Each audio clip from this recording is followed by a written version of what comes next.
এবার ট্রফি নিয়ে রাজশাহীতে বিজয় প্যারেড করেছেন নাজমুল হোসেন শান্তরা। ঢাকায় উল্লাস শেষে চ্যাম্পিয়ন রাজশাহী দল এখন নিজ শহরে। আসগর আলী সাগর, রাজশাহীর প্রতিনিধির পাঠানো তথ্যচিত্রে বিস্তারিত। সকালে রাজশাহী পৌঁছান শান্তরা। তাদেরকে সঙ্গ দিচ্ছেন কোচিং স্টাফের সদস্যরা।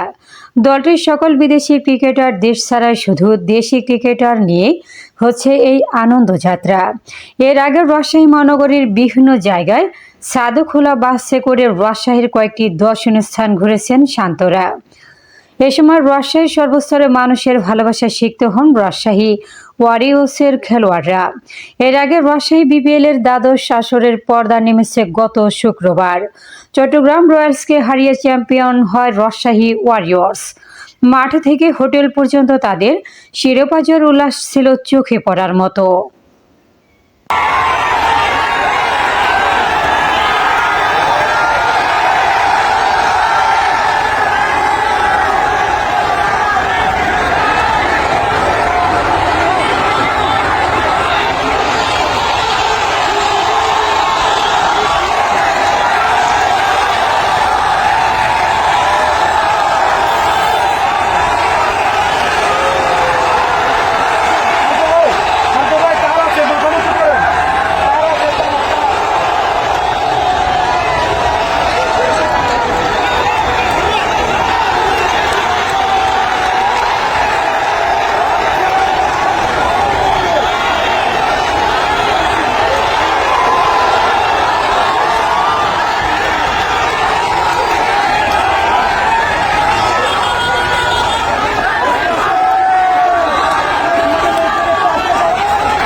চ্যানেল A1 হৃদয়ের স্পন্দন।